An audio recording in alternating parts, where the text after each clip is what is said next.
ആ സേതു ഹിമാചലം, കശ്മീർ മുതൽ കന്യാകുമാരി വരെ നൂറുകണക്കിന് ഡിവൈഎഫ്ഐ പ്രവർത്തകർ തീവ്രവാദികൾക്കും വിഘടനവാദികൾക്കും വർഗീയ ശക്തികൾക്കും എതിരായ പോരാട്ടത്തിൽ സ്വന്തം ജീവൻ ബലി കൊടുത്തിട്ടുള്ള സമര പൈതൃകമുള്ള യുവജന പ്രസ്ഥാനമാണ് ഡിവൈഎഫ്ഐ. അതുകൊണ്ട് ആ സമര പൈതൃകമാണ് ഡിവൈഎഫ്ഐയുടെ ഏറ്റവും വലിയ കരുത്ത്. കേരളത്തിലും അതെ, കേരളത്തിലും വർഗീയ ശക്തികൾക്കെതിരായി മനുഷ്യരെ ഒന്നിപ്പിക്കുന്ന, നാടിനെ ഭിന്നിപ്പിക്കാൻ ശ്രമിക്കുന്ന ശക്തികൾക്കെതിരായി അടിയുറച്ചു നിന്ന് നേർക്ക് നേരെ പൊരുതിയ പ്രസ്ഥാനം ഡിവൈഎഫ്ഐ ആണ്. കവി ശർമ്മ ഇവിടെ ഇരിപ്പുണ്ട്. ഞങ്ങളെല്ലാം അന്ന് വിദ്യാർത്ഥികളാണ്. 1987 കേരളത്തെ ഇളക്കി മറിച്ചുകൊണ്ടൊരു യൂത്ത് മാർച്ച് കാസർഗോഡ് നിന്ന് തിരുവനന്തപുരത്തേക്ക് നടന്നു. ആ യൂത്ത് മാർച്ചിനൊടുവിൽ ഇന്ത്യയുടെ സ്വാതന്ത്ര്യ ദിനാഘോഷത്തെ ചരിത്രത്തിൽ അതിനു മുമ്പില്ലാത്ത വിധത്തിൽ ജനപങ്കാളിത്തം കൊണ്ട് മാറ്റിമറിച്ച മനുഷ്യച്ചങ്ങലയുണ്ടായി. ആ മനുഷ്യച്ചങ്ങലയ്ക്ക് മുദ്രാവാക്യമായിട്ട് മുന്നോട്ട് വെച്ചത് വർഗീയതക്കെതിരായി നാടിന്റെ ഐക്യവും അഖണ്ഡതയും സംരക്ഷിക്കുക എന്നതായിരുന്നു. കാരണം 80-കൾ എന്ന് പറഞ്ഞാൽ വർഗീയ ശക്തികളും വിഘടനവാദികളും ഇന്ത്യയുടെ ഐക്യത്തിന് നേരെ വലിയ ഭീഷണി ഉയർത്തുന്ന കാലമാണ്. കേരളത്തിലും വർഗീയ ശക്തികൾ അന്ന് വലിയ വെല്ലുവിളി ഉയർത്തുന്ന കാലമാണ്. അന്ന് മനുഷ്യച്ചങ്ങല കേരളത്തിന്റെ ഒരറ്റം മുതൽ മറ്റേയറ്റം വരെ ഏതാണ്ട് 700 കിലോമീറ്ററോളം കണ്ണി മുറിയാതെ ജനലക്ഷങ്ങളെ അണിനിരത്തിക്കൊണ്ട് സംഘടിപ്പിച്ചപ്പോൾ അത് ലോകത്തൊരു പുതിയ വിസ്മയമായിരുന്നു. അതൊക്കെയാണ് കേട്ടോ വിസ്മയം എന്ന് പറയുന്നത്. ഈ പറവൂരിൽ ഒരാൾ ഇടയ്ക്കിടയ്ക്ക് വിസ്മയം വിസ്മയം എന്ന് പറഞ്ഞുകൊണ്ടിരിക്കുന്നുണ്ട്. വിസ്മയം എന്ന് പറഞ്ഞാൽ അതൊക്കെയാണ്. ലക്ഷക്കണക്കിന് ആളുകളെ അണിനിരത്തിയിട്ട് ഡിവൈഎഫ്ഐ മനുഷ്യച്ചങ്ങല സംഘടിപ്പിച്ചപ്പോൾ അതുപോലൊരു മനുഷ്യച്ചങ്ങല അതിനു മുമ്പ് ലോകത്തുണ്ടായിട്ടില്ല. 80-കളിൽ ഞങ്ങളെല്ലാം എപ്പോഴും ഓർക്കുന്ന കാര്യമാണ്. ഒരു ഭാഗത്ത് സിമി, ഇസ്ലാമിക തീവ്രവാദ സംഘടനയായ സിമി ഒരു ചുവരെഴുത്തുമായി പ്രത്യക്ഷപ്പെട്ടു. ഇന്ത്യയുടെ മോചനം ഇസ്ലാമിലൂടെ. ഉടൻ RSS മറുപടിയുമായി രംഗത്ത് വന്നു. ഇസ്ലാമിന്റെ അന്ത്യം ഇന്ത്യയിൽ തന്നെ.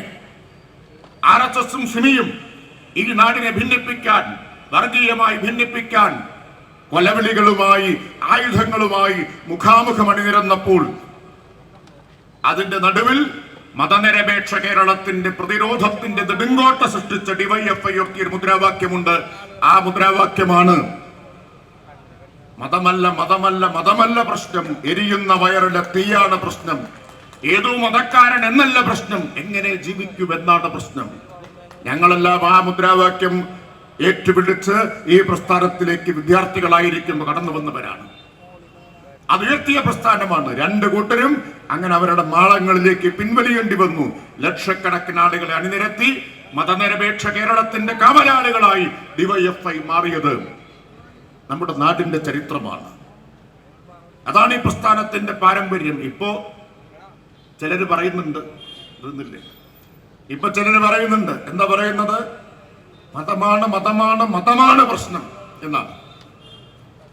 അതാണ് പ്രശ്നം എന്നാണ് പറയുന്നത്. അപ്പൊ അതുകൊണ്ട് ഡിവൈഎഫ്ഐയുടെ പഴയ മുദ്രാവാക്യം ഇന്ന് കൂടുതൽ പ്രസക്തമായി തീരുകയാണ്. മതമാണ് മതമാണ് മതമാണ് പ്രശ്നം എന്ന് പറയുന്നവർ ഇന്ന് അധികാരസ്ഥാനത്തിരിക്കുന്നവരാണ്, കുടിവെച്ച കാറിൽ സഞ്ചരിക്കുന്നവരാണ്. അതുകൊണ്ട് ഡിവൈഎഫ്ഐ പണ്ടുയർത്തിയ മുദ്രാവാക്യം ഇന്ന് അതുപോലെ പ്രസക്തമായി തീരുകയാണ്. മതമല്ല മതമല്ല മതമല്ല പ്രശ്നമെന്ന് കൂടുതൽ ഉച്ചത്തിൽ പറയേണ്ട കാലമാണിത് എന്ന് ഞാൻ നിങ്ങളെ ഓർമ്മിപ്പിക്കുകയാണ്.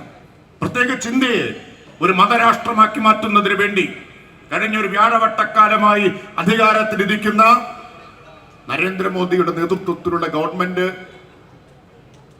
ആ ശ്രമം അതിന്റെ അവസാന ഘട്ടത്തിലേക്ക് നീങ്ങാണ്. ഇപ്പോ മതരാഷ്ട്രമാക്കാൻ ശ്രമിക്കുന്നു എന്നൊന്നും പറഞ്ഞ പോരാ. ശ്രമം തുടങ്ങിയിട്ട് കുറച്ചായി, ഇപ്പൊ അത് അവസാന ഘട്ടത്തിൽ എത്തി നിൽക്കുകയാണ്. ഇപ്പൊ ഒരൊറ്റ തടസ്സം കൂടിയുള്ളൂ. എന്താണ് തടസ്സം? അത് ഭരണഘടനയാണ്. ഭരണഘടന എന്ന തടസ്സം നീക്കണമെങ്കിൽ എന്ത് വേണം? 3/2 ഭൂരിപക്ഷം വേണം. ഭൂരിപക്ഷം തെരഞ്ഞെടുപ്പിൽ കിട്ടിയിട്ടില്ലെങ്കിലോ? തെരഞ്ഞെടുപ്പിൽ കിട്ടിയിട്ടില്ലെങ്കിൽ ഭൂരിപക്ഷം വിലക്കി വാങ്ങുന്ന കാലമാണ് ഇന്നത്തെ കാലം എന്നത്. 12 വർഷത്തെ ഒരു വ്യാഴവട്ടത്ത് മോദി ഭരണം നൽകിയൊരു പാഠം എന്താണ്? തെരഞ്ഞെടുപ്പിൽ ജയിച്ചില്ലെങ്കിൽ ജയിച്ചവരെ വിലക്കെടുത്ത് ഭൂരിപക്ഷം ഉണ്ടാക്കുക. ജയിച്ചവരെ വിലക്കെടുത്തുകൊണ്ട് കേവല ഭൂരിപക്ഷം മാത്രമല്ല, ഭരണഘടന തന്നെ മാറ്റാൻ ആവശ്യമായ ഭൂരിപക്ഷം ഉണ്ടാക്കുക. ബംഗാളിലെ തൃണമൂൽ കോൺഗ്രസിനെ നേരെ പിളർത്തി. എന്നിട്ട് ഒരു 10-18 MP-മാരെ നേരെ BJP വലയിലാക്കി. ആം ആദ്മി പാർട്ടി അതിനെ പിളർത്തി ഒരു 5-6 MP-മാരെ അവിടെ നിന്ന് പിടിച്ചു. പിന്നെ ശിവസേന, ഉദ്ധവ് താക്കറെയുടെ ശിവസേന ഒരു 6 ഡസൻ MP-മാർ. ഇങ്ങനെയാണ്, 1 ഡസൻ അവിടെ നിന്ന്, ഒരു 1/2 ഡസൻ ഇപ്പുറത്തുനിന്ന്, പിന്നെ ഒരു 1/2 ഡസൻ വേറൊരു സ്ഥലത്തുനിന്ന്. എന്തിനാണ്? ലോകസഭയിലും രാജ്യസഭയിലും ഭരണഘടനാ ഭേദഗതികൾ പാസ്സാക്കണമെങ്കിൽ 3/2 ഭൂരിപക്ഷം വേണം. ആ 3/2 ഭൂരിപക്ഷം ഉണ്ടാക്കാൻ MP-മാരെ വിലക്കെടുക്കുകയാണ്. ജനാധിപത്യത്തെ വിലക്കെടുക്കുന്ന കാലമാണ് ഇന്ത്യയുടെ ചരിത്രത്തിൽ, സ്വതന്ത്ര ഇന്ത്യയുടെ ചരിത്രത്തിൽ ഒരു കാലത്തുണ്ടായിട്ടില്ല. കാലമാറ്റം ഉണ്ടായിട്ടുണ്ട്, പക്ഷെ ഇതുപോലെ സംഘടിതമായി വിലക്ക് വാങ്ങുന്ന ഒരു കാലം ഉണ്ടായിട്ടില്ല. ഇനി അവർ ഭരണഘടന ഭേദഗതി ചെയ്യും. എന്താണ് ഉദ്ദേശം? ഒരു രാജ്യം, ഒരു തെരഞ്ഞെടുപ്പ്. എല്ലാ നിയമസഭകളെയും പിരിച്ചുവിടും. എന്നിട്ട് ലോക്സഭാ തെരഞ്ഞെടുപ്പിന്റെ കൂടെ നിയമസഭാ തെരഞ്ഞെടുപ്പ് നടത്തും. അത് മാത്രമല്ല, മണ്ഡല പുനർനിർണയം വരികയാണ്. ലോകസഭയിലെ സീറ്റ് 1/3 വർദ്ധിപ്പിക്കുകയാണ്. 540 890 ആവുകയാണ്. അങ്ങനെ വരുമ്പോഴോ മണ്ഡല പുനർനിർണയം എങ്ങനെയാണ് നടത്തുന്നത്?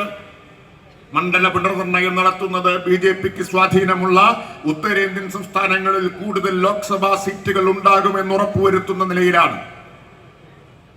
800 ചില്ലാരമായിട്ട് സീറ്റ് കൂടുമ്പോ ഏറ്റവും കൂടുതൽ സീറ്റ് കൂടുന്നവിടെ ഉത്തർപ്രദേശിൽ 80 ഉള്ളത് 120 സീറ്റായിട്ട് കൂടും. 40 എണ്ണം അവിടെ കൂടും, ഉത്തർപ്രദേശിൽ മാത്രം. മനസ്സിലായോ? അങ്ങനെയാണ് സീറ്റ് കൂടുന്നത്. കേരളം, തമിഴ്നാട്, അതുപോലെ കർണാടക, ആന്ധ്ര, തെലങ്കാന, ഈ സംസ്ഥാനങ്ങളിൽ സീറ്റിന്റെ എണ്ണം നാമമാത്രമായിട്ടാണ് കൂടുക. കാരണം ജനസംഖ്യാ നിയന്ത്രണം ഫലപ്രദമായി നടപ്പാക്കിയ സംസ്ഥാനങ്ങളാണ്. ജനസംഖ്യാ നിയന്ത്രണം നടപ്പാക്കാത്ത സംസ്ഥാനങ്ങൾ, അത് ഫലപ്രദമായി നടപ്പാക്കാത്ത UP-യിലും ബീഹാറിലും, അതുപോലെ ഈ കൗ ബെൽറ്റ്, പശുമേഖല എന്നറിയപ്പെടുന്ന ഹിന്ദി ബെൽറ്റിൽ BJPക്ക് സ്വാധീനമുള്ള ഈ കൗ ബെൽറ്റിൽ എന്തുണ്ടാവും? സീറ്റിന്റെ എണ്ണം ഗണ്യമായിട്ട് കൂടും. അപ്പോഴോ BJPക്ക് എല്ലാ കാലത്തും അധികാരത്തിൽ വരാം. ഇതാണ് അവരുടെ കണക്ക് കൂട്ടൽ. അതിനുവേണ്ടി മണ്ഡല പുനർനിർണയം നടത്താൻ പോകുന്നു. അപ്പൊ രാജ്യത്തെ പിടിക്കാനും മതനിരപേക്ഷ ജനാധിപത്യ ഇന്ത്യയെ ഒരു മതരാഷ്ട്രമാക്കി മാറ്റാൻ, ഏതുപോലെ പാകിസ്ഥാനെ പോലെ, അഫ്ഗാനിസ്ഥാനെ പോലെ ഒരു മതരാഷ്ട്രമാക്കിയിട്ട് ഹിന്ദു രാഷ്ട്രമാക്കി, അത് രണ്ടും ഇസ്ലാമിക റിപ്പബ്ലിക്കുകളാണെങ്കിൽ അതിന്റെ മറ്റൊരു വെർഷൻ ഒരു ഹിന്ദു രാഷ്ട്രമാക്കി ഇന്ത്യയെ മാറ്റാനുള്ള പദ്ധതി അവസാന ഘട്ടത്തിലേക്ക് കടക്കുകയാണ്. ഇതിനെ ചെറുത്തു തോൽപ്പിച്ചില്ലെങ്കിൽ പിന്നെ നാം ഇന്നോളം ജീവിച്ച ഇന്ത്യ ഇല്ല എന്ന് നാം തിരിച്ചറിയണം. ഇതുപോലെ നമ്മളെല്ലാം ജനിച്ചു വീഴുകയും വളരുകയും ചെയ്ത ഇന്ത്യ നമ്മുടെ മക്കൾക്ക് വേണ്ടി, വരും തലമുറകൾക്ക് വേണ്ടി ഇവിടെ അവശേഷിക്കുകയില്ല എന്ന തിരിച്ചറിവ് നമുക്കുണ്ടാവണം. ഇന്ത്യ വേറൊരു അഫ്ഗാനിസ്ഥാനായി, വേറൊരു പാകിസ്ഥാനായിട്ട് മാറുന്ന സ്ഥിതിവിശേഷമാണ് ഉണ്ടായിത്തീരുക. അതുകൊണ്ട് ഭഗത് സിംഗിനെ പോലുള്ള ആളുകൾ, സുഖദേവനെയും രാജൂരുവിനെയും ചന്ദ്രശേഖർ ആസാദിനെയും പോലുള്ള രക്തസാക്ഷികൾ ബ്രിട്ടീഷ് സാമ്രാജ്യത്വത്തിനെതിരെ പൊരുതിയതുപോലെ DYFI 1980-കളിൽ വിഘടനവാദികൾക്കും തീവ്രവാദികൾക്കും എതിരെ പൊരുതിയതുപോലെ, വർഗീയ ശക്തികൾക്കെതിരെ പൊരുതിയതുപോലെ ഇന്ത്യയെ മതരാഷ്ട്രമാക്കി മാറ്റാനുള്ള പദ്ധതി അതിന്റെ അവസാന ഘട്ടത്തിൽ എത്തിച്ചിരിക്കുന്ന RSSനും BJPക്കുമെതിരായിട്ടുള്ള പോരാട്ടം, വർഗീയതക്കെതിരായ പോരാട്ടം, ഇന്ത്യയെ മതനിരപേക്ഷ രാജ്യമാക്കി നിലനിർത്താനുള്ള പോരാട്ടം ഇന്നത്തെ യുവജനങ്ങളുടെ ചുമതലയാണ്. DYFIയുടെയും ചുമതലയാണ്. DYFIയുടെ മാത്രമല്ല, എല്ലാ യുവജനങ്ങളുടെയും ചുമതലയാണ്. ഇത് കേവലമായ ഒരു കക്ഷി രാഷ്ട്രീയ പ്രശ്നമല്ല. രാജ്യം നിലനിന്നാലേ ഇവിടെ ഒരു ചെറുപ്പക്കാർക്ക് ഒരു ഭാവിയുള്ളൂ എന്ന് കാണണം. രാജ്യം നിലനിന്നാലേ ചെറുപ്പക്കാർക്ക് ഭാവിയുള്ളൂ. ഭരണഘടന മാറിയാൽ, മതാധിഷ്ഠിത രാജ്യമായിട്ട് മാറിയാൽ പിന്നെ പൗരാവകാശമില്ല, പിന്നെ ജനാധിപത്യ അവകാശങ്ങളില്ല, പിന്നെ വ്യക്തി സ്വാതന്ത്ര്യമില്ല. പിന്നെ നാം ഉടുക്കുന്നതും കഴിക്കുന്നതും നാം പഠിക്കുന്നതുമെല്ലാം എന്തായിരിക്കും? മതകൽപ്പനകളായിരിക്കും. മതകൽപ്പനകൾ ഇപ്പോൾ തന്നെ അങ്ങനെ മാറിക്കൊണ്ടിരിക്കുകയാണ്. പശുവിന്റെ പേരിൽ ആളെ കൊല്ലുന്നു, ധരിക്കുന്ന വസ്ത്രത്തിന്റെ പേരിൽ ആളുകൾ ആക്രമിക്കപ്പെട്ടുകൊണ്ടിരിക്കുന്നു, വിശ്വാസത്തിന്റെ പേരിൽ ആളുകൾ ആക്രമിക്കപ്പെട്ടുകൊണ്ടിരിക്കുന്നു. ക്രിസ്മസിന് നക്ഷത്രം തൂക്കാൻ അനുവാദമില്ലാത്ത സ്ഥലങ്ങൾ എത്രയോ ഉണ്ട്.